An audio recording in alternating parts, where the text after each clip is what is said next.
Facebook ಅಲ್ಲಿ content monetisation tool ನ ಸಿಕ್ಕದ್ಮೇಲೆ ತುಂಬಾ ಜನ ಮಿಸ್ಟೇಕ್ಸ್ ಗಳನ್ನ ಮಾಡ್ತಾರೆ. ಆ ಮಿಸ್ಟೇಕ್ಸ್ ಇಂದಾನೆ ಅವರು ಪಡ್ಕೊಂಡಿರ್ತಕ್ಕಂಥ ಕಂಟೆಂಟ್ ಮಾನಿಟೈಸೇಷನ್ ಟೂಲ್ ಏನಿದೆಯಲ್ಲ ಅದನ್ನ ಕಳ್ಕೊಳ್ತಾರೆ. ಹಾಗೆ ಫೇಸ್ಬುಕ್ ಅಲ್ಲಿ ಕೆಲವೊಬ್ರು ಏನ್ ಮಾಡ್ತಾರೆ ಅಂತಂದ್ರೆ, ಈಗ ನನ್ನೊಂದು ಕಂಟೆಂಟ್ ಮಾನಿಟೈಸೇಷನ್ ಟೂಲ್ ಓಪನ್ ಆಗಿದೆ, ನಾನು ಯಾವ್ದೇ ವಿಡಿಯೋ ಕೂಡ ಹಾಕಿದ್ರು ಯಾವ್ದೇ ಫೋಟೋ ಹಾಕಿದ್ರು ಕೂಡ ಅರ್ನಿಂಗ್ಸ್ ಆಗುತ್ತೆ ಅಂತ ಏನ್ ಮಾಡ್ತಾರೆ, ಕಾಪಿ ರೈಟ್ ಇರ್ತಕ್ಕಂಥ ಕೆಲವೊಂದು ವಿಡಿಯೋಸ್ ಗಳನ್ನ ಅಪ್ಲೋಡ್ ಮಾಡ್ತಾರೆ. ಅದು ಅಂದ್ರೆ ಒರಿಜಿನಾಲಿಟಿ ಇಲ್ಲಕ್ಕಂತ ವಿಡಿಯೋಸ್ ಗಳನ್ನ ಅಪ್ಲೋಡ್ ಮಾಡ್ತಾರೆ. ಸೊ ಆ ಜಾಗದಲ್ಲಿ ಏನಾಗುತ್ತೆ ಅಂತಂದ್ರೆ, ಪ್ರತಿಯೊಂದು ನೀವು ಮಾಡುವಂತ ಪೋಸ್ಟ್ ಅಲ್ಲಿ ಫೇಸ್ಬುಕ್ ವೆರಿಫೈ ಮಾಡ್ತಾನೆ ಇರುತ್ತೆ, ಈ ವಿಡಿಯೋ ನಿಮ್ದು ಒರಿಜಿನಲ್ ಇದೆಯಾ ಅಥವಾ ಬೇರೆ ಬೇರೆ ಕಡೆಯಿಂದ ತಗೊಂಡ್ಬಂದು ಅಪ್ಲೋಡ್ ಮಾಡಿರ್ತಕ್ಕಂಥ ವಿಡಿಯೋನ ಅಂತ ಅದನ್ನ ಚೆಕ್ ಮಾಡುತ್ತೆ.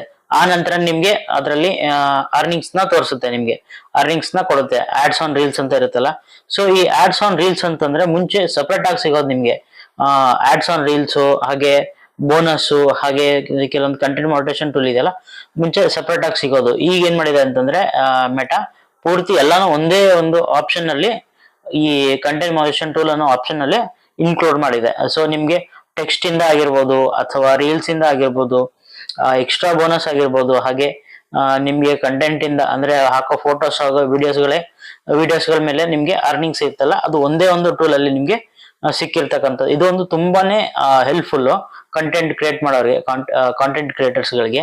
ಸೊ ಈ ಒಂದು ಟೂಲ್ ಓಪನ್ ಮಾಡಿದ್ಮೇಲೆ ತುಂಬಾ ಜನಕ್ಕೆ ಸಹಾಯ ಆಗ್ತಾ ಇದೆ. ಹಾಗೆ ನನಗೂ ಕೂಡ ಕಂಟೆಂಟ್ ಮಾನಿಟೈಸೇಷನ್ ಟೂಲ್ ಸಿಕ್ಕಿದೆ, ನಾನು ಅದನ್ನ ತುಂಬಾ ಚೆನ್ನಾಗಿ ಉಪಯೋಗಿಸ್ಕೊಳ್ತಾ ಇದ್ದೀನಿ. ಆಲ್ರೆಡಿ ಒಂದು ತಿಂಗಳಾಯ್ತು ನನಗೆ ಕಂಟೆಂಟ್ ಮಾನಿಟೈಸೇಷನ್ ಟೂಲ್ ಸಿಕ್ಕು. ಸೊ ಫೇಸ್ಬುಕ್ಗೆ ನಾನು ಥ್ಯಾಂಕ್ಸ್ ಅಂತ ಹೇಳ್ತೀನಿ. ಸುಮಾರು ತಿಂಗಳಿಂದ ಟ್ರೈ ಮಾಡ್ತಾ ಇದ್ದೆ. ಸೊ ಫೇಸ್ಬುಕ್ ನಾನು ಮಾಡ್ತಾ ಇರ್ತಕ್ಕಂಥ ವಿಡಿಯೋಸ್ಗಳನ್ನ ನೋಡಿ ಕಂಟೆಂಟ್ ಮಾನಿಟೈಸೇಷನ್ ಟೂಲ್ ನ ನನಗೆ ಕೊಟ್ಟಿದ್ದಾರೆ. ಸೊ ಇಲ್ಲಿ ನೀವು ಮಿಸ್ಟೇಕ್ಸ್ ಮಾಡೋದೇನಪ್ಪಾ ಅಂತಂದ್ರೆ, ಬೇರೆ ಯಾರ್ದೋ ಒಂದು ಅಪ್ಲೋಡ್ ಮಾಡಿರ್ತಕ್ಕಂಥ ವಿಡಿಯೋನ ಕಾಪಿ ಮಾಡ್ಕೊಂಡು ಮತ್ತೆ ಪೇಸ್ಟ್ ಮಾಡ್ತೀರಾ. ಸೊ ಅಡ್ವರ್ಟೈಸ್ಮೆಂಟ್ ಗಳು ನೋಡ್ತಾ ಇರ್ತೀರಾ, ಕೆಲವೊಬ್ರು ಹೇಳ್ತಾ ಇರ್ತಾರೆ ಕಾಪಿ ಮಾಡಿ ಪೇಸ್ಟ್ ಮಾಡಿ ದುಡ್ಡನ್ನ ಮಾಡ್ಬೋದು ಅಂತ. ಸೊ ಆ ತರ ಮಾಡಿದ್ರೆ ನಿಮ್ಗೆ ದುಡ್ಡು ಬರೋದಿಲ್ಲ. ಮುಂಚೆ ಬರ್ತಾ ಇತ್ತು. ಯಾವ ತರ ಅಂತಂದ್ರೆ, ಈ ಕಂಟೆಂಟ್ ಮಾನಿಟೈಸೇಷನ್ ಟೂಲ್ ಮತ್ತೆ ಈ ಆಡ್ಸ್ ಆನ್ ರೀಲ್ಸ್ ಇನ್ಕ್ಲೂಡ್ ಆಗೋಕ್ಕಿಂತ ಮುಂಚೆ ಕಾಪಿ ಪೇಸ್ಟ್ ಮಾಡಿದ್ರೆ ಒಳ್ಳೆ ದುಡ್ಡು ಬರ್ತಾ ಇತ್ತು. ಬಟ್ ಈಗ ಆತರ ಅಲ್ಲ. ಈಗ ಏನಾಗಿದೆ ಅಂತಂದ್ರೆ, ಮೆಟಾ ಏನಿದೆಯಲ್ಲ, ಮೆಟಾ ಅನ್ನೋ ಅಂತ ಮೆಟಾ ಟೀಮ್ ಅಂದ್ರೆ ಫೇಸ್ಬುಕ್ ಟೀಮು ಪ್ರತಿಯೊಂದು ವಿಡಿಯೋಸ್ ನ ಕ್ರಾಸ್ ವೆರಿಫೈ ಮಾಡ್ತಾರೆ. ಸೊ ಈ ವಿಡಿಯೋ ಮುಂಚೆ ಎಲ್ಲಾದ್ರೂ ನಿಮ್ಗೆ ಫೇಸ್ಬುಕ್ ಅಲ್ಲಿ ಅಪ್ಲೋಡ್ ಆಗಿದ್ರೆ ಅಥವಾ ಯೂಟ್ಯೂಬ್ ಅಲ್ಲಿ ಅಪ್ಲೋಡ್ ಆಗಿದ್ರೆ ಅದನ್ನ ನೋಡ್ಕೊಳುತ್ತೆ, ಯಾವ ಚಾನಲ್ ಅಲ್ಲಿ ಇದೆ ಅಥವಾ ಯಾರ ಯೂಟ್ಯೂಬ್ ಚಾನಲ್ ಅಲ್ಲಿ ಅಥವಾ ಯಾರ ಫೇಸ್ಬುಕ್ ಅಲ್ಲಿ ಚಾನಲ್ ಅಲ್ಲಿ ಈ ವಿಡಿಯೋ ಮುಂಚೆ ಇತ್ತು ಅಂತಂದ್ರೆ, ಅದು ರಿಸ್ಕ್ ಫ್ರೀ ಆಗಿದ್ರೆ ಅಪ್ಲೋಡ್ ಮಾಡಿದ್ರೆ ಏನು ಕಾಪಿರೈಟ್ ಸ್ಟ್ರೈಕ್ ಬರೋದಿಲ್ಲ ಅಥವಾ ಕಾಪಿರೈಟ್ ಕಂಟೆಂಟ್ ಅಂತ ತೋರಿಸೋದಿಲ್ಲ.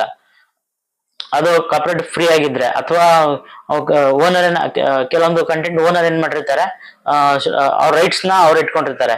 ಅಂತ ಸಂದರ್ಭದಲ್ಲಿ ಏನಾಗುತ್ತೆ, ನೀವು ವಿಡಿಯೋ ಹಾಕಿದ ತಕ್ಷಣನೇ ಅದು ಕಾಪಿರೈಟ್ ಸ್ಟ್ರೈಕ್ ಬಂದ್ಬಿಡುತ್ತೆ, ನಿಮ್ಮ ಅಕೌಂಟ್ ರೀಚು ಕಮ್ಮಿ ಆಗಕ್ ಸ್ಟಾರ್ಟ್ ಆಗುತ್ತೆ ಅಲ್ಲಿಂದ.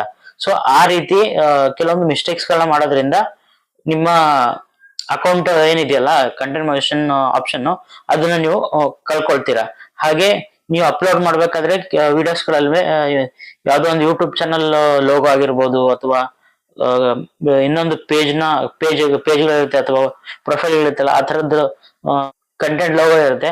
ಸೊ ಆ ತರ ಇದ್ರೂ ಕೂಡ ಏನಾಗುತ್ತೆ, ನಿಮ್ಮ ಅರ್ನಿಂಗ್ಸ್ ಕೂಡ ಕಮ್ಮಿ ಆಗುತ್ತೆ ಅದರಲ್ಲಿ. ಸೊ ಈ ಒಂದು ನೀವು ವಿಡಿಯೋ ಮಾಡಿ ಹಾಕಿದ್ರೆ ಅದ್ರಲ್ಲಿ ನಿಮ್ದು ಒರಿಜಿನಾಲಿಟಿ ಅಂದ್ರೆ ವಿಡಿಯೋದಲ್ಲಿ ಒರಿಜಿನಾಲಿಟಿ ಅಂದ್ರೆ ನೀವು ರೆಕಾರ್ಡ್ ಆಗಿರ್ಬೋದು ಅಥವಾ ಮೊಬೈಲ್ ಇಂದ ರೆಕಾರ್ಡ್ ಮಾಡಿ ಹಾಕ್ಬೋದು, ಅಥವಾ ನಿಮ್ಮ ವಾಯ್ಸ್ ಓವರ್ ಕೊಟ್ಟು ರೆಕಾರ್ಡ್ ಮಾಡಿ ಅಪ್ಲೋಡ್ ಮಾಡಿರೋದಾಗಿರ್ಬೋದು. ಆ ತರ ವಿಡಿಯೋಗಳಿಗೆ ಜಾಸ್ತಿ ಅಮೌಂಟ್ ನಿಮ್ಗೆ ಬರುತ್ತೆ, ಜಾಸ್ತಿ ವ್ಯೂಸ್ ಮೇಲೆ. ಸೊ ಇಲ್ಲಿ ಇನ್ನೊಂದೇನಪ್ಪಾ ಅಂತಂದ್ರೆ, ಒರಿಜಿನಲ್ ಆಗಿರೋ ವಿಡಿಯೋಗಳ ಮೇಲೆನೆ ಜಾಸ್ತಿ ಆಡ್ಸ್ ಆನ್ ರೀಲ್ಸ್ ಬರೋದು. ಈ ಕಾಪಿರೈಟೆಡ್ ವಿಡಿಯೋಸ್ಗಳು ಅಥವಾ 10 ಸೆಕೆಂಡ್ 13 ಸೆಕೆಂಡ್ ವಿಡಿಯೋಸ್ಗಳು ಇದೆಯಲ್ಲ, ಆ ತರ ವಿಡಿಯೋಸ್ಗಳ ಮೇಲೆ ಏನಾಗುತ್ತೆ, ಆಡ್ಸ್ ಆನ್ ರೀಲ್ಸ್ ಬರೋದಿಲ್ಲ. ಸೊ ರೆವೆನ್ಯೂ ತುಂಬಾ ಕಮ್ಮಿ ಜನರೇಟ್ ಆಗುತ್ತೆ. ನೀವು ಮಿನಿಮಮ್ ಆಡ್ಸ್ ಆನ್ ರೀಲ್ಸ್ ಬರ್ಬೇಕು ಅಂತಂದ್ರೆ ವಿಡಿಯೋ 1 ಮಿನಿಟ್ ಇಂದ 3 ಮಿನಿಟ್ಸ್ ಒಳಗಡೆ ಇರ್ಲೇಬೇಕು. ಸೊ 3 ಮಿನಿಟ್ಸ್ ಜಾಸ್ತಿ ಇದ್ರೆ ಆಡ್ಸ್ ಆನ್ ರೀಲ್ಸ್ ಇನ್ನೂ ಜಾಸ್ತಿ ಬರುತ್ತೆ. ಸೊ ಅವಾಗ ಅರ್ನಿಂಗ್ಸ್ ಕೂಡ ಜಾಸ್ತಿ ಆಗುತ್ತೆ. ನೀವು 10 ಸೆಕೆಂಡ್ 13 ಸೆಕೆಂಡ್ ವಿಡಿಯೋನ ಅಪ್ಲೋಡ್ ಮಾಡಿದ್ರೆ ಸೊ ಅಲ್ಲಿ ಅರ್ನಿಂಗ್ಸ್ ಕೂಡ ಕಮ್ಮಿ ಆಗುತ್ತೆ ನಿಮ್ಗೆ. ಆವಾಗ ನಿಮ್ಗೆ ಕಂಟೆಂಟ್ ಕ್ರಿಯೇಷನ್ಗೆ ಸ್ವಲ್ಪ ಹಿನ್ನಡೆ ಆಗುತ್ತೆ, ಅಂದ್ರೆ ನಿಮ್ಗೆ ಒಂದ್ ಸ್ವಲ್ಪ ಡಿಮೋಟಿವೇಟ್ ಆಗುತ್ತೆ.